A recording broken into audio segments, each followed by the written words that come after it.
ما قبل سره مخی رکوع کې الله پاک فرمایل تاسو د کفارو سره تعلق دوستی محبت موالات مساته اوس چا سره وساتو د مسلمان سره د الله سره د پیغمبر سره نسوارا راغلل یا رسول الله یا محمد انا لنحب ربنا مونږ د خپل رب سره ډیره مینه لرو يهود راغلل انا لنحب ربنا مونږ د خپل رب سره ډیره مینه لرو صحابه کرام راغلل انا لنحب ربنا مونږ د خپل رب سره ډیره مینه لرو او صحابه کرام حیران شول چې اختیار دعوه د چاوي يهودم دعوا کوي چې مونږ الله سره مینه لرو نصاران دعوا کوي مسلمانم کوي بلکې يهودو د خپل ځان لپاره دلیلم پیش کو لئن احباؤه مونږ د الله دوستان یو یعنی مونږ د عزیر علیہ السلام اقرباله جملې نه یو نو مونږ د الله دوستان یو او دوست خپل دوست دوزخ ته نه بیایي نصاراوی لئن ابناؤه تاسو دوستان یې مونږ زمن یو ځکه چې حضرت عیسی علیہ السلام د الله زوی نمون د هغه دوستان یو دغه د زامن و غیره اولاده یو په خپل مدعا باندې دلیل پیش کو صحابه کرام حیران شول موږ څه وایو الله فیصله راولېګله چې کتاسو رښتیا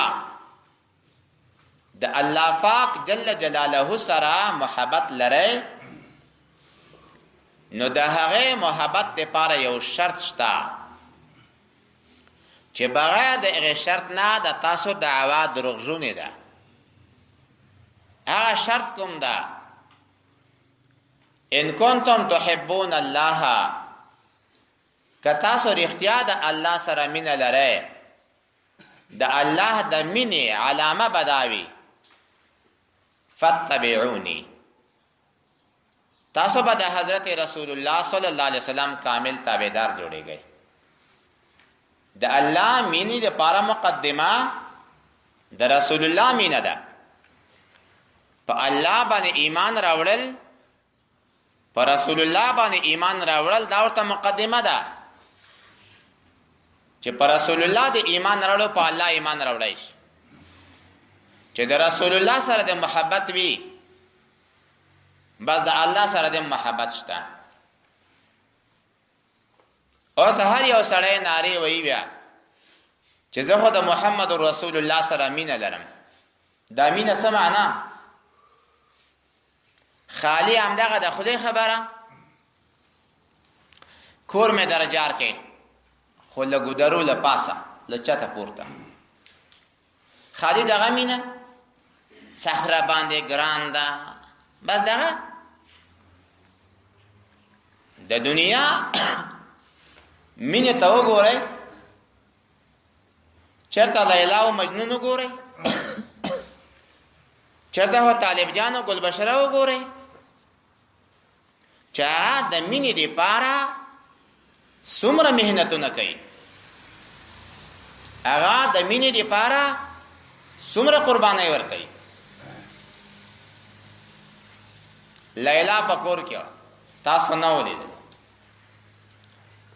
د باندې مجنونان ډیر شو مجنونان په دې میدان کې ډیره خیمه ویلې دي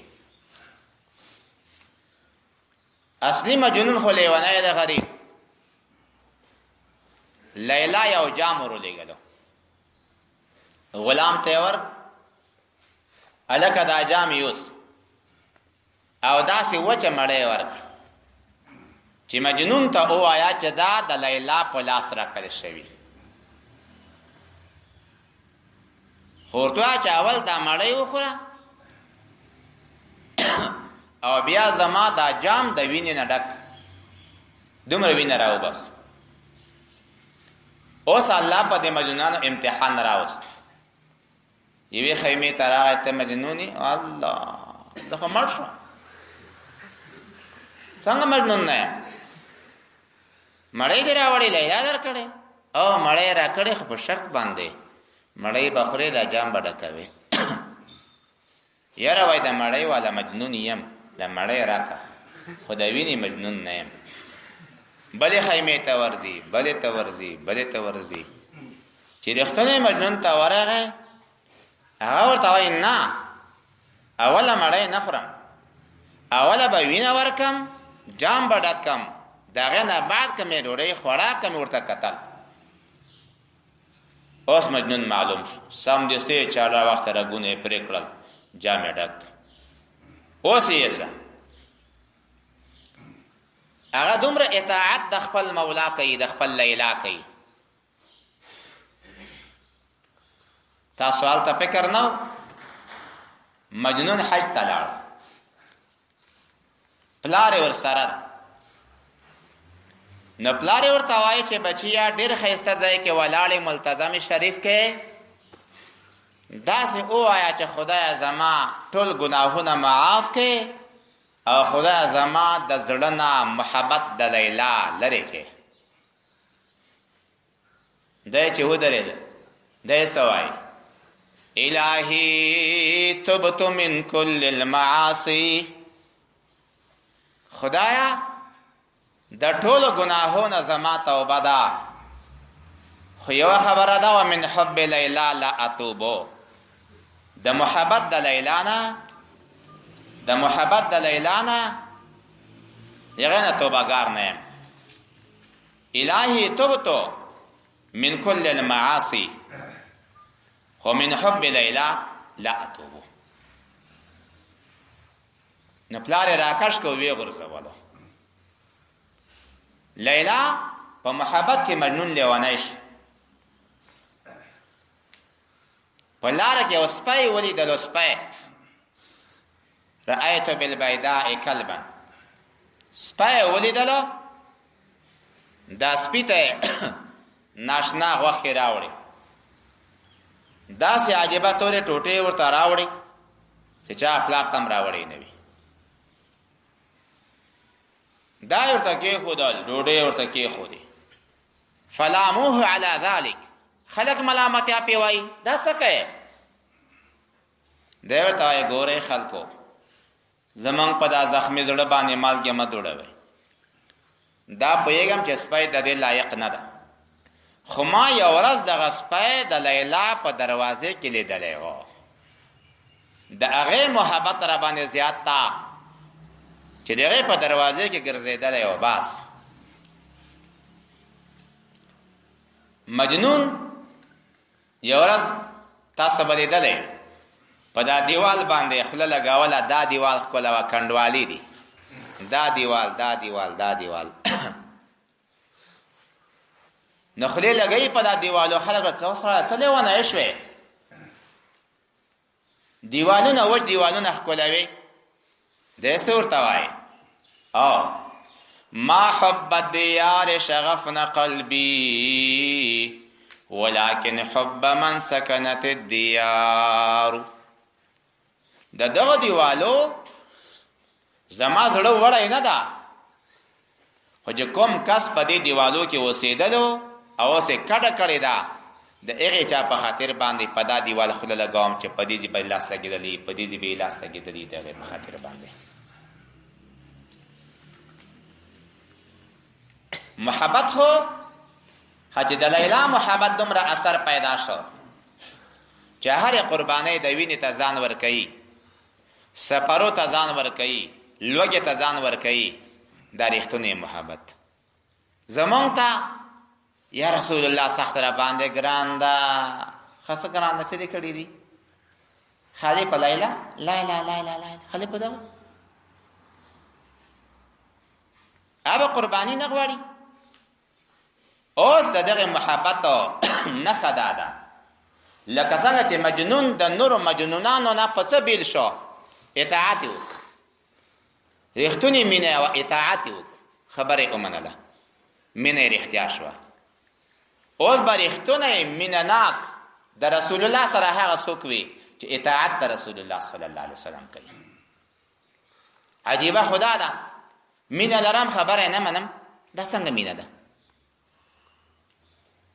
تعصي الإله وأنت تظهر حبه وذاك في القياس بديع. د الله نه سرکشي کوي او ظاهرا نارې چې ما د الله سره ډیره مینه ده، دا خو ډیره ناشنا خبره ده چې د الله خبره هم نه منې، دعوا د محبت کوي. یا بني ان كنت صادقا في دعواك وزمناك، ته په خپل دعوې کې رښتونه یې چې د رسول الله سره مینه لرې. د اصول خدا دی فإن المحب لمن يحب مطيع. محبوب د خپل محبوب لپاره منون کوي وي، نه ته د رسول الله مننه وکړه، د هغې اطاعت خو وکړه. نه الله فیصله راولېږله چې یهودو د تاسو دعوا هم دروغ ده چې مونږ الله سره مینه لرو، نصراو د تاسو دعوا هم دروغ ده چې الله سره مینه لرو، ځکه تاسو اطاعت د رسول الله صلی الله علیه وسلم نه ده کړې. د صحابه کرامو دعوا رښتیا ده چې دوی د الله سره مینه لري او د مینې نښه دا ده چې اطاعت د محمد رسول الله صلی الله علیه وسلم کوي. او صحابه کرام خوشحال شول چې هر کله دا محبت پیدا شو الله به سو انعام درکوي. دو انعام به الله درکوي. یو انعام دا یحببکم الله، الله به تاسو سره مینه وکوي. د الله مینه دا مطلب نه میلان القلب، د زړه میلان. د الله مینه ثواب ورکول، جنت ورکول، دا د الله مینه ده. دا د الله پاک د مینې ثمره ده. یحببکم الله او ویغفر لکم ذنوبکم. دویم انعام دا چې الله با په سخت ورځ د قیامت کې د تاسو ګناهونه معاف کړي. خدا مونږ رښتونی محبین جوړ کړي. العشق نار فی القلوب. مینا دا په زړه کې اور ده. تحرق ما سوى المحبوب، د محبوب نه علاوه سوځوي.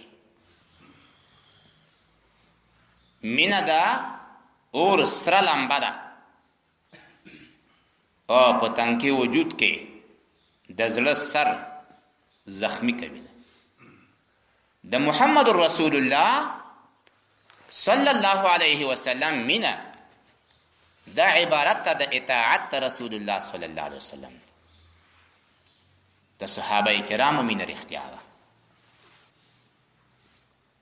د اویس قرنی مینا رښتیا ده. محبت د رسول الله صلی الله علیه وسلم دا واجب ده. لا یؤمن احدکم، یو د تاسو مسلمان پورا جوړېدای نشي حتی اكون احب الیه من والده و ولده و الناس اجمعین، چې ترڅو زدتا د پلار او د بچیانو د ټولو نور تګران شوی نه. د ټولو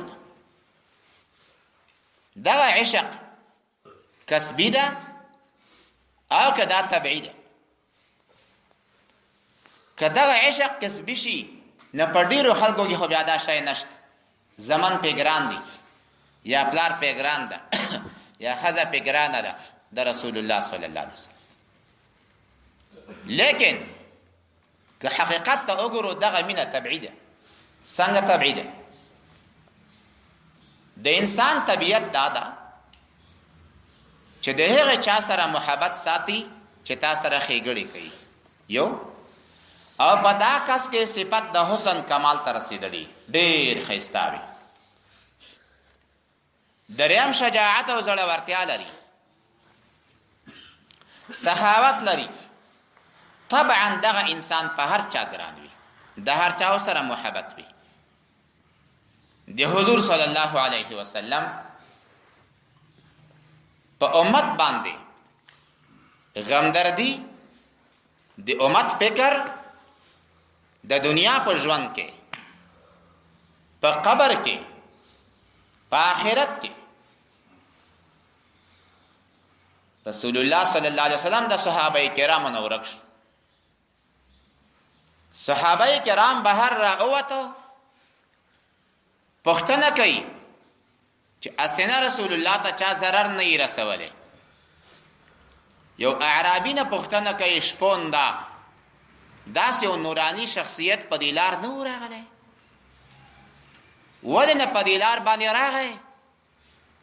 خو په چغو چغو باندې ژړل، او حتی چې هغه په دې لار تیر شوی بیا زما میږو خوراک نه ده کړی. ورغلل چې ګوري په یو غار کې دننه داسې یو تیاره غار، د تیږو د خچکیو نه ډک غار، او په دې کې رسول الله صلی الله علیه وسلم پروت تا، او د سینې مبارک نه داسې سلګی راوځي لکه یو کټو چې یشیږي، او داسې وایي امتی امتی امتی. صحابه کرام ورزي سر راجکا نه جګوي. صدیق رضی الله تعالی عنہ ورزي یا رسول الله سر دې راجکا، ما چې څومره عمل کړي دا عمل دې تا د امت لپاره وي. عمر فاروق رضی الله تعالی عنہ ورته عرض کوي یا رسول الله سر دې راجکا، زما عمل دې تا د امت لپاره وي. اللهم اغفر لامتی. په اخر کې حتی صحابه کرام راغلل، او بی فاطمه رضی الله تعالی عنها یې ورستله چې خیر دستا مبارکه لور یما، زه به د خپل سر لڅوم درته، خو را اوزه راوچت شه یا رسول الله صلی الله علیه وسلم. د امت په غم کې دومره همدردي لرله. د ذوالقرنین په حالت کې د امت فکر ورسره و، په قبر کې د امت فکر ورسره و، په قیامت کې فکر د امت ورسره ده. حسن او جلال او جمال الله ورکړی و، شجاعت زړورتیا الله ورکړی و. مدینه منوره کې یو چغه وشوه، خلک ویریدل.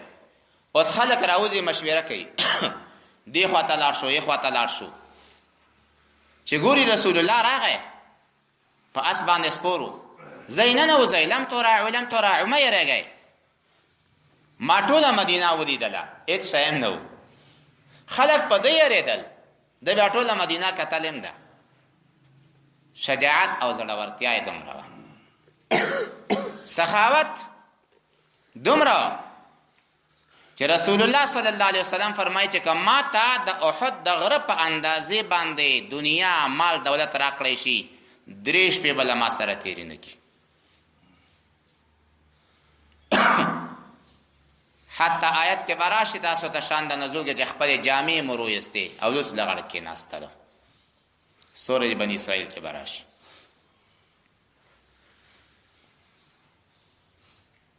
اخلاق د رسول الله صلی الله علیه وسلم یو لیونی منځوا، دا ورته راغله یا رسول الله ان لی عندك حاجه، زما تا سره د کار شته. لیونی وای ځه د لاسه به ونیول، پدا کوڅو یې ګرځوا، پدا کوڅو یې ګرځوا، پدا کوڅو. آخري ورته چې بس کار مې نشته، ما او تا چې دې دروازې ته څوک به حاجت او باسي هم نو ولې دې وغوښته، ما څه کار دې را سره و. د رسول الله اخلاق ته وګوره، د لیونۍ سره ګرځي. اخر ته وایي چې بس کار مې نشته، ځه لاړ شه خپل کار دې کوه، څه شته راتلی. حسن او جمال د رسول الله صلی الله علیه وسلم. واحسن منك لم تر قط عيني واجمل منك لم تلد النساء. دومره حسن الله ورکړو. حلیمه سعدیه رضی الله تعالی عنها فرمایي چې مونږ کله د خپل کور ته راوړې زمونږ د چراغ د بلولو ضرورت نه و. سبحان الله. یو مخ بل رڼاوي، یو دا چې بل چاته هم رڼا ورکوي. چې په لاره کې به روانو په دا دیوالو باندې به لکه شیشه چې روانې اینا وي، په دا دیوالو باندې تصویر د رسول الله صلی الله علیه وسلم ښکاره کېدلو. صحابي فرمایي 14مه سپوږمۍ هم ختلې وه، خو رسول الله هم را روانو، سره جوړه یې اغوستې وه، سره کاڼي. وایي ما چې ورته کتل چې کوم زیات او تیزه رڼایي لرله هغه حضرت محمد رسول الله صلی الله علیه وسلم. عائشه صدیقه رضی الله عنها فرمایي و چې کوټه کې دا کوټه کې به خزلې وي، دا پروړې به وي. ویل ما نه بستن ورکه شوه، ما د هغې پلټنه کوله، آخر ته به مې سر مبارک د رسول الله ورته رانږدې کو، ما بستن را پیدا کوله د هغې په رڼا کې. نو چې هر کله په چا کې جلال او جمال وي، په چا کې سخاوت وي او په تا سره اظهار د محبت وي او دومره ښکلا پکې وي، سخاوت پکې وي، طبعا هر انسان د هغې سره مینه کوي. نو مینه د رسول الله صلی الله علیه وسلم عبارت ده د اطاعت د رسول الله صلی الله علیه وسلم. نن موږ یې لا دومره زده کړي دي، بنده د چا د الله، امت د چا د رسول الله. دا خپله ټکی د امت څه معنا؟ زه مقتدي د رسول الله یم، هغه زما مقتدا ده، زه به د هغه تابعدار یم. نو عجیبه خبره خو به دا چې امت د رسول الله ځان بولي، قانون د رسول الله په ځان کې نه راولي، یونیفورم د رسول الله په ځان کې نه راولي. تاسو دا پولیس یا اردو هر څوک یوه خاصه جامه لري یا عامه حکومتي جامه. په دې جامې د حکومت کې چې چا اغوستی وي ته حق نه لرې چې قانوني وي چې ته یې هغې ته څپېړې ورکړې یا لاس ور واچې، او که د لاس ور واچولو قانوني جرم ده. نو دې په خاطر باندې که تا لاس ور واچو دې ویلو دستې جنایي راځي تا وړي، تا زمونږ د یونیفورم اهانت وکړو، تا باندې کوي. خو که دغه عسکر دغه قمندان شخصي جامې په کلي کې اغوستې وي او چا راونیولو، دومره یې پلن کو چې بې اندازې، چې تر څو دا عریضه کړې نه وي حکومت یې حصه کې هم نه ده. هغه ورته وایي دی به ورته چې زه قمندان یم که نه، چې نه نه تا کې جامه نه وه، ښه ده چې دربولی، تا زمونږ جامه ولې ایستلې وه؟ داسې اسلام یوه جامه لري، نن هغه جامه د امت نه وتلې ده، ځکه یې هرې خوا ته دربېږي. که موږ هغه د اسلام آیین د اسلام جامه په ځان کې راولو، الله به زمونږ نصرت هم کوي، الله به زمونږ تاسو حمایت هم کوي. نن زمونږ د بچیانو نه، زمونږ د زنانو نه د اسلام یونیفورم، د اسلام جامه هغه وتلې ده. پیغمبره ته ورته ووایه چې د الله او د رسول خبره ومنئ، محبت د الله، محبت د رسول الله، اطاعت د رسول الله، اطاعت د الله. الله پاک آدم علیه السلام غوره کړی، نوح علیه السلام، ابراهیم علیه السلام. آدم علیه السلام یې ولې یاد کو؟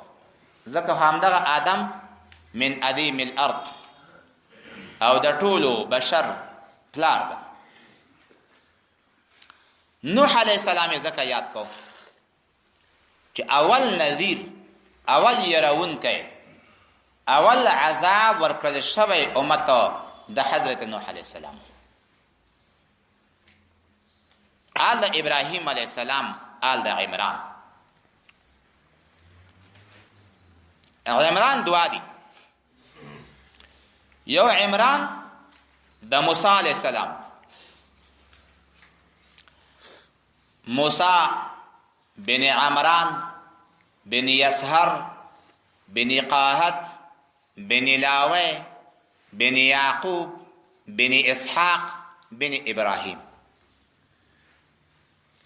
موسی علیہ السلام د عمران زوی، عمران د يسهر زوی، يسهر د قاهت زوی، قاهت د لاوي زوی، لاوي د يعقوب علیہ السلام زوی، يعقوب علیہ السلام د اسحاق علیہ السلام زوی، اسحاق علیہ السلام د ابراهیم علیہ السلام زوی. دویم عمران د حضرت مریم پلار، اگا عمران بن ماثان دا، بن ماثان. ما بین د دوالو عمرانینو کې سدی پاس زر کالا وقتو.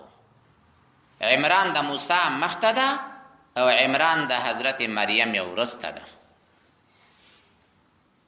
دلته کوم یو مراد ده د قصې نه معلومیږي چې عمران د حضرت عیسی علیه السلام مراد ده، د بیبي مریم پلار چې ده.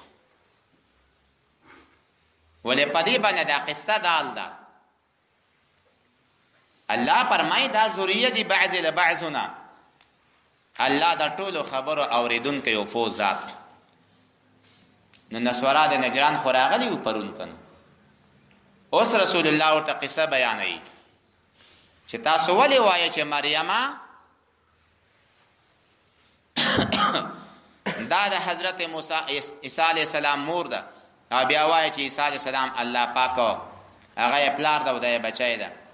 دغه د مور قصه یې واورئ، یا وایي چې خدای ده، قصه یې واورئ. د عمران ښځه، عمران علیه السلام پیغمبر، د خو سره فاقود نومېدلو. د فاقود دوه لوڼې، یوه لوري حنا نومېده، حنا د حضرت عمران ته ورکړې وه، او بله لوري اشع نومېده، اشع حضرت زکریا علیه السلام ته ورکړې وه. زکریا علیه السلام او عمران علیه السلام څه سره کېږي؟ بجګان نه؟ تاسو بجګان نه لرئ؟ دا بجګان دي. دلته اوس د دواړه د عمران علیه د فاقود لونی دا دواړه وچې وي. اوس یې قصه واوره. همیشه د پاره د عمران ښځې دا ویلې چې خدایه کاش کې الله یو بچی را کړی وی، وایي نه یې درکوم. یو ورځ یو مرغۍ ولیده، یو مرغۍ ولیده په دا خولې کې دانه رااخیستله او خپلې وړوکې بچوڼې ته یې دانه په خولې کې ورکوله. دې دا سیل کولو د آخر کې عرض وکړه یا الله وګوره دا نعمت د اولاد دې دغه مرغۍ ته ورکړی. هغه مرغۍ ناسته د خپلو بچوڼو ته دانه په خولې کې ورکوي. خیر ده زارۍ درته کوم، ما ته هم بچی راکړه چې په خولې کې په ناز او نخرو سره ډوډۍ ورکړه. دا دعا یې الله قبوله کړه. په خاص وخت کې دعا کړه. چې دعا قبوله شوه څه وخت بعد ګوري چې حامله شوه. اوهو په داسې زمانه کې چې سن الایاس ښځه ناامیده همې چې نور اولاد زیږوي نه، او په ځوانۍ کې هم څه توره نه وي کړې، نو چې اوس الله بچی ورکوي. یا الله هغه څه چې زما په نس کې دي ما د ستا د بیت مقدس د خدمت دپاره وقف کړلو. هغلته رواجو خلک به خپل زمن د بیت المقدس د خدمت لپاره وقف کول. خاوند ورته وایي چې اوهو ښځې ښه دې ونه کړل. ولې؟ وایي کېدای شي دا جلکۍ وي او جلکې د خدمت قابله نه ده. لوري پیدا شو، دا بیبي مریم چې د عیسی علیه السلام مور ده، دا پیدا شو. نو په دې وخت کې دی اوویل انی وضعتها انثى، ما هو جلکې وزېږوله، خو ولیس الذکر کالانثى، نه دا هغه نر چې ما د خدمت فکر کولو کالانثى لکه دا جلکې د خدمت قابله نه ده. نو لدینه بیا ظاهرا فضیلت د ذکر شو په انثى باندې، چې نظام محبوب داو چې کاش کې نر پیدا وای. او یا په دا جمله کې داسې ویلې شو ولیس الذکر، نه دا هغه نر چې ما په نیت کې نیولې و کالانثى لکه هغه جلکې چې تا را کړې، دا جلکې ډیره بهتره ده د هغې نر نه چې ما په نیت کې نیولې و.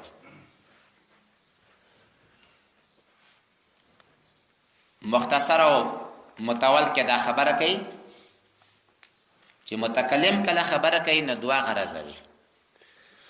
یو غرض افاده المخاطب وي چې مخاطب ته فائدہ رسوي، چې او مخاطب ته په دې خبره خبر شي چې زید قائم. دویم غرض دا چې زه په دې خبره خبر یم کونه عالما به، زه تا ته وایم چې زید ولال ده، او دا هم درته وایم چې د زید د ولړېدو نه زه خبر یم. او کله کله یو نیم کلام د دوړو فائدو نه خالی وي، نه پکې مقصد دا وي چې مخاطب ته فائدہ رسوي، نه پکې مقصد دا وي چې زه خبردار یم. لکه دا جمله قالت ربي اني وضعتها انثى، ولدی پدی پیدا چې الله خبردار ده، نو افاده هم نشوه. او الله پاک پدې هم خبردار چې دی هم پیدا چې مال روزي کولې ده. د دوړو فائدو نه خالی شو. اوس د غمور په بچای باندې نوم غدي، خنوم ورته ګوري. نن خو زمونږ تاسو زیاتره معاشره کې چې دا نمونه اورو، او خاص کر چې د کور ته لاړ شئ او یا دلته لږ ازادۍ والا خلک وي، نو د چېرته په سریال کې د یوې کنجرې نوم د زمونږ په جلکۍ باندې کېښودل شوي. داسې عجیبان نومونه به واورئ چې د نر او د ښځې فرق هم نه کېږي، چې دا د نر دپاره نوم ده که د ښځې دپاره ده. چېرته چې تلویزیون کې راډیو کې یوه بیکاره کنجره ګرځي، یوه نه ډېرې، د هغې نوم زمونږ په لور باندې تبرکان د تبرک حاصلولو په غرض باندې هغه نوم پکې دي. نو سبا ته هغه چې لوی شي هماغه شی وي.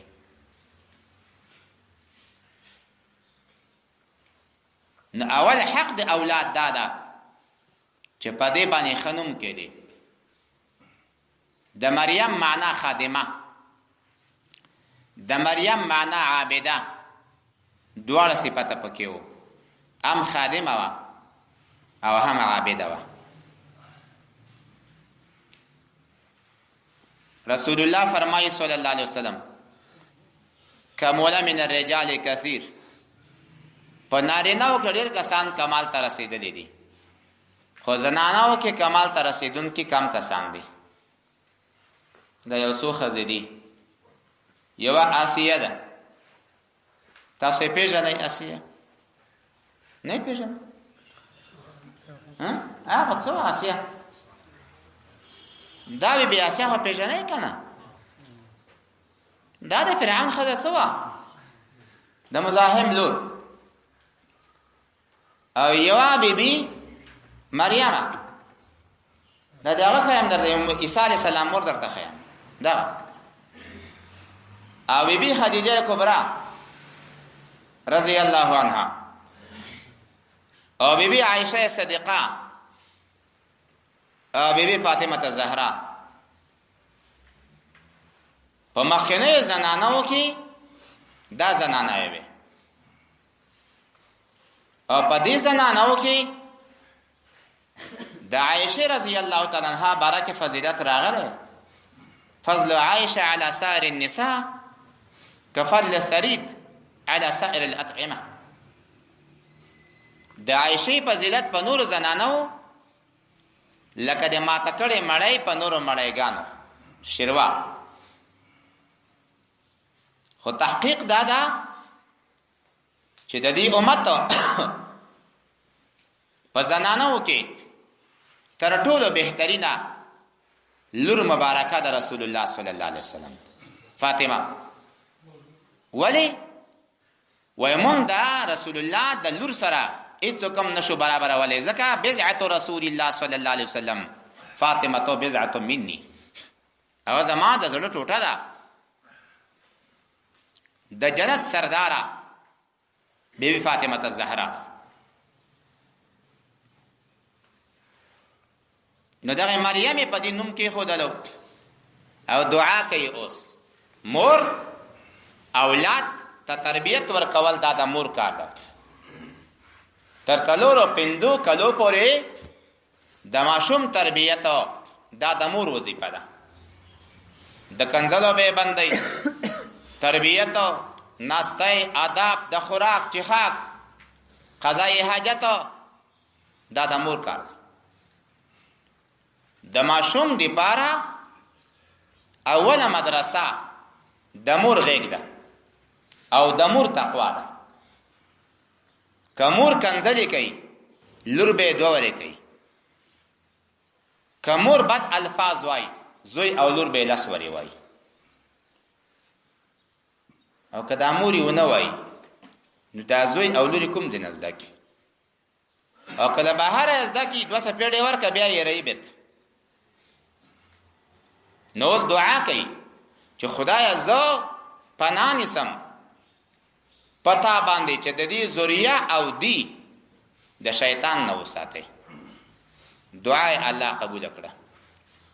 رسول الله فرمایي صلی الله علیه وسلم هر اولاد چې پیدا کېږي شیطان یې ورسکونی داسې چی چغوک غیر مریم وابنها بعد مریم او د هغه د زوینه.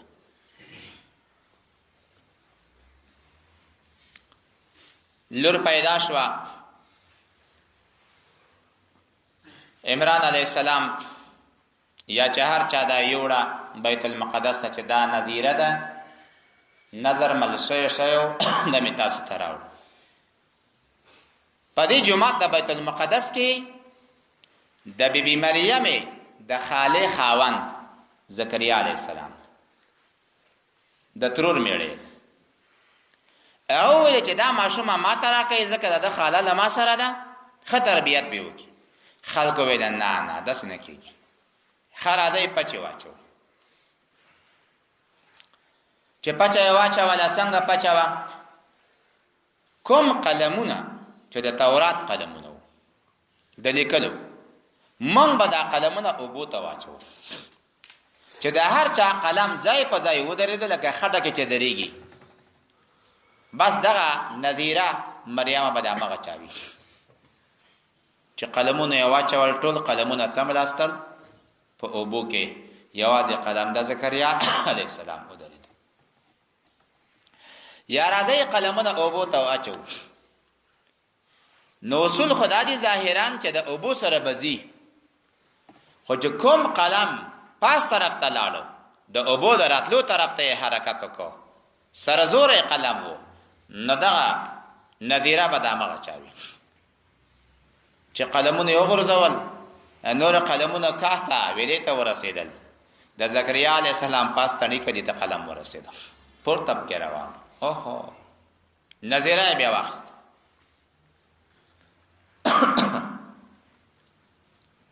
دا واخستله یو کوټه ورته جوړ کړه، زینې وي، دروازه بنده، کړکۍ مړکۍ نشته، مریم دلته اوسېږه. داسې غټېږي چې بل ماشوم په کال کې دا په میاشت کې، بل په میاشت کې دا په ورځ کې، په جمعه کې پاکه ستره. اوس زکریا علیہ السلام کله کله راځي پوښتنې ته د مړی انتظام چای مې هغه وخت به دا چای شین چې و خدا کنو کوم ضرورت ده سر غړول او هغه دا ورته راوړل. یو ورځ راغی ورته چې مریم خواته داسې و پتنوس په دې پتنوس کې انګور سوایی، مختلفې اندوانې سوایی، په دې کې کیلې سوایی، لوکاټ سوایی، مالټې سوایی، موسم هم نه ده. انا لك هذا او مریم دا لکم نشول چا راوړل؟ دی او ویلې هو من عند الله، دا د الله له خوا نه راغلی، هیڅ هم نه دی راوړی. دا کرامت د حضرت بیبي مریم یو. یو ورځ رسول الله صلی الله علیه وسلم د خپل لور مبارکه پتنوس او دې د همداسې میوونه ډک شوی و. لورې چا دا چا راوړي دي؟ بابا یا رسول الله خبر نه یم، هو من عند الله، دا الله له خوا نه راغلی. رسول الله فرمایي صلی الله علیه وسلم الحمدلله چې زما لور د بیبي مریم سره مشابه شوه په دې کې. لدينا دا نه لازمي چې مشابه به دي افضل د مشابه نه، دا خو جزئی خبره و. چې کله زکریا علیه السلام دا به موسمه میوي ولیدلې، نه دغه ما اولاد نو ندی عرض کچې یا الله دا عرض دروازه بندې کړکۍ بند سوچتا نه بی موسمه میوه بیبي مریم د تور کای په بنده کوټه کې. خدایا نیمه شپه 2 بجې دي، زه ضعیف یم، سر مې سپین شوی او زما بوډۍ وړه جلکۍ ده د 2 کالو ده او سر سپین شوی او اولاد خو دی وخت ډاکټر وای مې ورکوي، ساينس وای مې ورکوي، خو خدا ته خو هغه ذات چې بندو دروازو نه میوي ورکوي. که زما او زما د خزه دروازې بندې هم دي، مونږ ته یو بچی راکا د څه لپاره غواړي؟ وی چې ورسته لمانه وظیفه د وراثت، وظیفه د نبوت، وظیفه د علم خلکو ته ورسوي، د دې لپاره غواړم. دا دعا یې وکړه، په لمانځه باندې ولاړو، زیر راغی ان الله یبشرک، الله زیر درکوي په یو بچی نوم به یحیی وي. لم نجعل له من قبل سمیا، چې موږ مخکې لدنه بل هم نامې نه یې ګرځولې. یا الله زه خو سپینګیره یم او ښځه مې بوډۍ ده، دا به څنګه کېږي؟ ځوانېږم به یا بدی ځوانېږي؟ نه همدغسې به زاړه وای. ما بین الحرمین، د 2 بوډاو منځ کې به الله پاک بچی پیدا کوي. خدای ما ته یو علامه خو راوښیه چې زما ښځه حامله شي چې د تا شکر ادا کړم. وایي علامه به یې دا وي چې ته به 3 ورځې خبرې نشې کولی، خو تسبیحات به ویلی شي. خبرې به کوی نشي خو تسبیحات به ویلی شي. چې راووته خوله یې بنده شو او ښځه حامله شوه، خلکو ته اشاره کوي خپل منځونه کوئ، تسبیحات وایي. او دی د شکر د الله پاک ادا کوي چې الله پاک ما ته بچی راکړ. الله فرمایي دا د حضرت عیسی علیه السلام د نیا قصه وه، د حضرت مریم د خالق قصه وه چې لا تر اوسه د عیسی علیه السلام پیدا شوی نه ده، او دینه بعد عیسی علیه السلام پیدا کیږي. قل او پیغمبره ان کنتم تحبون الله، که تاسو مینه لرئ د الله سره، فتبعوني زما تابعداري وکوئ، زما خبره ومنئ، يحببكم الله، الله به تاسو سره مینه وکوي، ويغفر لكم ذنوبكم، الله به معاف تاسو د ګناهونه تاسو، والله غفور الرحیم، الله پاک غفور ذات بخونکی ذات رحیم المهربان ذات.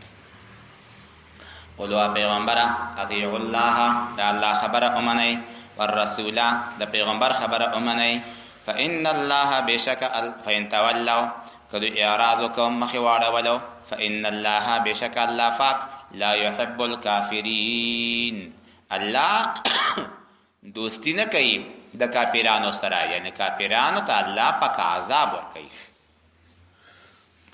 ان الله اصطفى الله مختار کړی دا آدم علیه السلام و نوح علیه السلام و آل ابراهیم علیه السلام و آل عمران علی العالمین ذریتن دا هم ذریتن یا ذریتن دوی ذریه دی بعضها من بعض بعض لجنس د بعض نورون دی والله سمیع علیم الله پاک اوریدون کې د ټولو خبرو ده علیم الله پوی د پټولو حالاتو باندې. اذ قالت امرأة عمران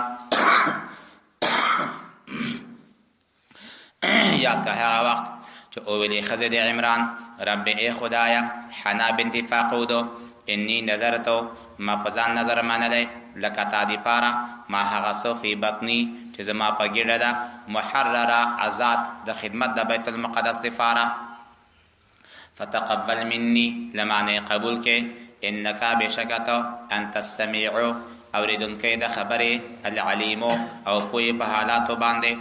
فلما هرکله وضعتها چکی خدا قالت دی اویل رب ای خدایا انی وضعتها انثى ما خدا وزګول زنانه والله اعلم بما وضعت الله پاک خبردار ده په هغه څه چې دی اخیدا زګولې ده وليس الذکر نه ده هغه نر چې ما په نیت کې نیولې کل انثى په شان ده هغه جلکې چې تارا کړي بلکې دا جلکې ډېر افضل ده.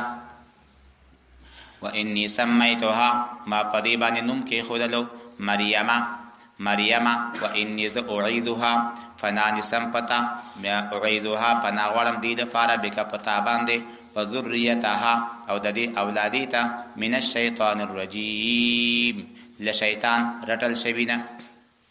فتقبلها نقبل کو رجیم په معنا د مرجوم یعنی شړل شوی رټل شوی یا په معنا د راجم فاعل په معنا سره په معنا د موسوس خلق ته وسوسه چون کیدا. فتقبلها نقبل کو دین ربها رب دو دی بقبول حسن وقبلولو نیک قبولتیا د اخلاص قبولتیا. و انبتها او لو یولا بیدا نباتن حسنا پخکارا پخلو ایدلو سره خطربیت سره. وکفلها زکریا وکفلها الله او د دې د ساتنې ضمانت ورک الله زکریا علیه السلام. کلما هر وخت دخل علیها زکریا چې داخله دو پدی باندې زکریا علیه السلام المحراب اغه غرفه تا کوټه تا محراب ته محراب ولی یو محراب په مخکنی وخت کې دیو خاص بادشاہ امیر العسکر د هغه لپاره خاص مقام. دلته محراب ته ځکه محراب وای چې دا هم یو خاص مقام ده د یو پیشوا دی پاره د یو امام دی پاره چې د ستاو د الله په منځ کې د جوړیو تعلقاتو سبب ده. او یا محراب قرآن کریم کې محارب ټکی راځي. دا عبارت ده د هغو ځایونو نه چې په دې کې هغه قطعي اوسېږي چې په وخت د جنګ کې پکار کېږي، قطعه منتظره وغیره وغیره. د جنگ تربیت په دې کې ورکول کېږي، نظامی تعلیم ورکول کېږي. حکومت لکه څنګه چې ظاهري دینی او عصري تعلیمات لري، نظامی تعلیم باید ولري. د خپل دښمن لپاره باید هر وخت پایدار ځواک ولري. محراب تم ځکه محراب وای چې یو قوي دشمن ده، هغه ته شیطان وای. دا خلق امام ته چې امام تل منځ کا وته په کې شیطان دی پی مونږ شاته غلي ولاړ یو. بس مولا پریدي او شیطان سره. نو کله مونږ صحیح کو په شیطان غالب شو یا که شیطان په د زوره ور شو او مونږ په خراب کو. درم محراب زینت توای. نو مخکنی د خاص دیونه به مزین هم او جمعات محراب تم ځکه محراب وای چې نسبتاً په هر جمعات کې محراب یو څه اندازه ښکلا لري. بعض جمعاتو کې خو زیاته ښکلا ورکړې وي لکه هوا مصرف پې کړې وي، خو کم نه کم د جمعات نه د محراب یو خاص امتیاز وي، ښکلا لري. په دې وجه باندې محراب زینت ته وایي. نو وجه دخل علیها زکریا المحراب وجد عندها رزقا، پیدا کړه دې سره روزي د جنت نه. قال یا مریم انا لك هذا، تا ته به موسم میوې د کومې نه راغلي؟ قالت هو من عند الله ان الله يرزق من يشاء، الله روزي ورکوي چاته اراده وشي بغیر حساب. هنالک په دې زمان او مکان کې دعا زکریا ربه، دعا وکړه زکریا علیه السلام او غوښته د خپل رب نه. قال وای رب ای خدایا حب لی من لدنک، ما ته وبخه خپل طرف نه ذریه طیبه اولادا فاکو، انک بشکته سمیع الدعاء اوریدون کې د دعای. الله دعا قبول کړه. فنادته الملائکه، اواز کوم ملائکه او هو قائم دی ولاړو یصلی فی المحراب، لمنځ کول په جمعات کې. چې ورته وای ان الله یبشرک، الله تعالی زیر درکې به یحیی په یحیی علیہ السلام دین بژوندې کوي، مصدقا د موافق ده بکلمت من الله، پاک کلمه چې تر په دې الله تعالی نه را دي چې عیسی علیہ السلام ده. وسیدا دای به سید وی سردار به په قوم کې. وحسورا او دای به منع وی د شهواتونه. حسورا ټول انبیاء خزې کړی دي، دا یحیی علیہ السلام خزانه ده کړی او سره عیسی علیہ السلام هم. نو یو روایت کې راځي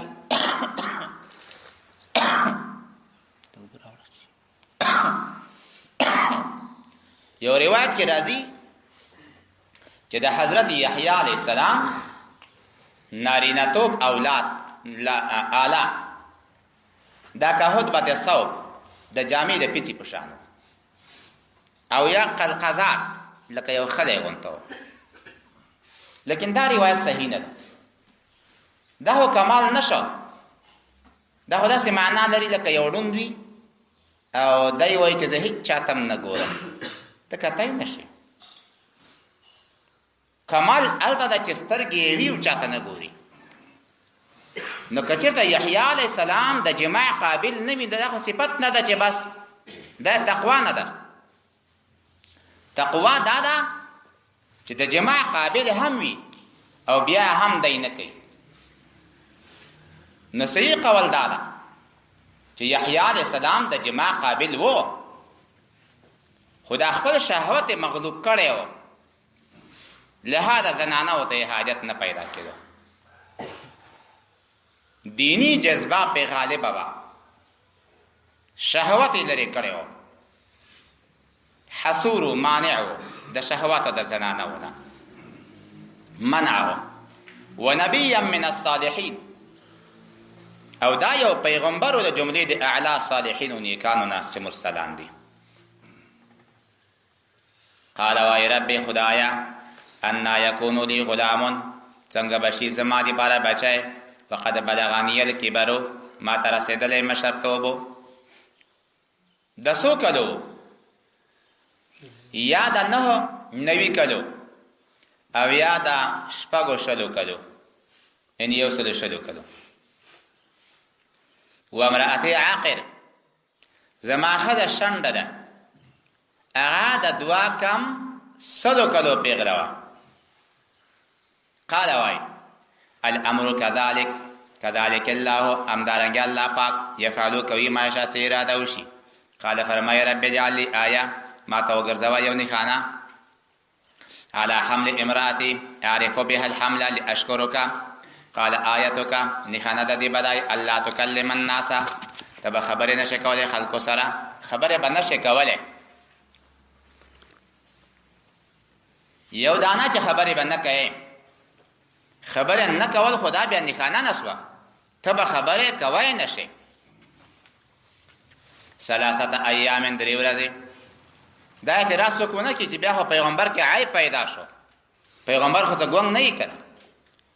هغه شی پیغمبر کې عیب ده چې هغه د رسالت دپاره د پیغام رسولو دپاره مانع جوړېږي، او دا خو یو علامه ده، دا کوم عیب نه و، دا خو یو نعمت و.